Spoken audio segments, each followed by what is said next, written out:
Hello, my children. I'm going to show you how to make Grandma's cheesecake.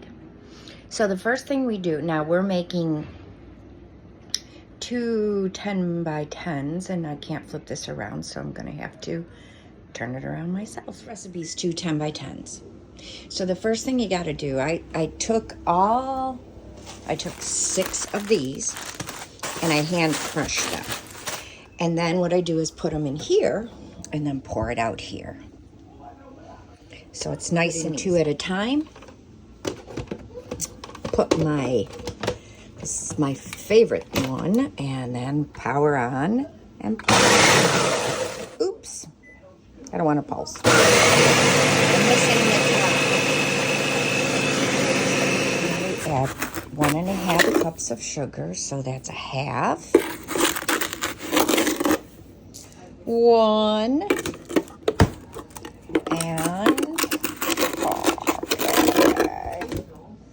and a half.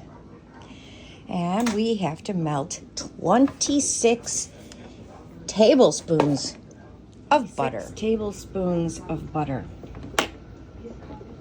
It's hot. Melted butter. And then mix it well. Put it in the 2 things, and I have it already pre-greased. And then I just spread it around as much as I can.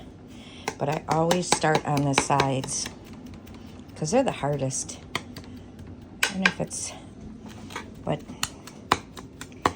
and then I just try to get it as hard as you can because you want it not to fall apart when you take your piece out. So I will continue to do these. And then once I get all the sides done, I'll spread around the middle,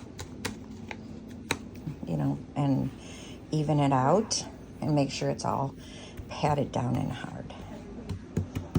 And then I do the other. These in a preheated oven for 8 minutes.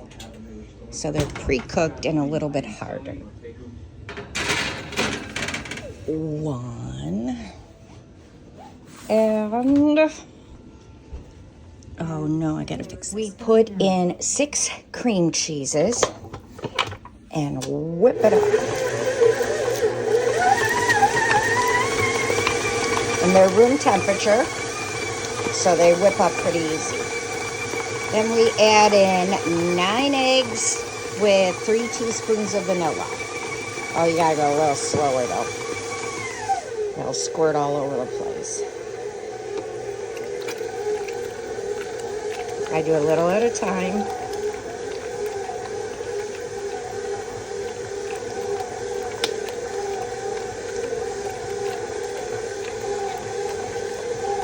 And you beat it until it's nice and fluffy.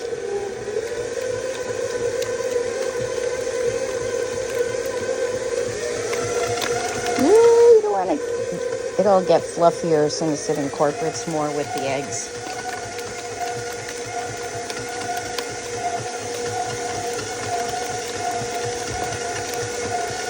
And it's getting thicker, you can see. Now I use this beater because it scrapes for you. So you don't have to stop every few minutes and scrape it. It's got a rubber thing that hits the sides. That's why I like this one. But you can see that it's blending, but there's still like chunks in it. You don't want that.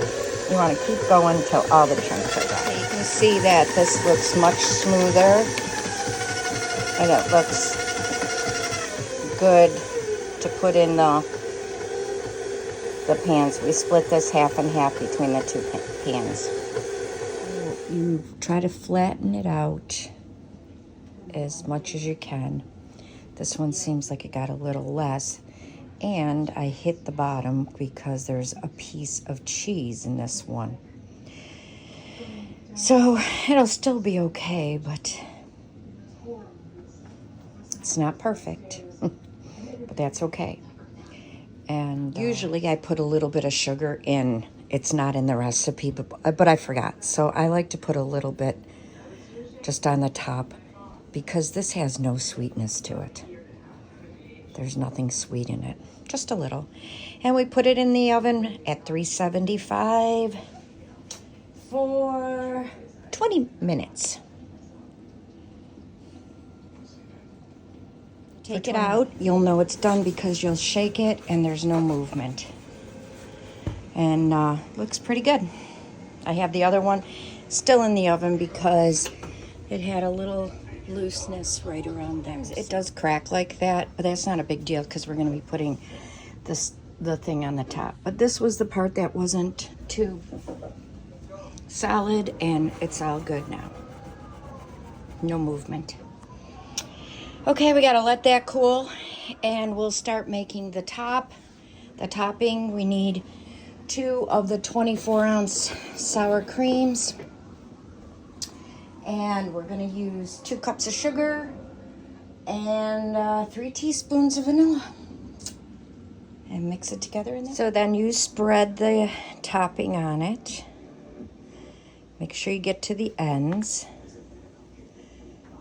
And then you just make sure it's all nice and...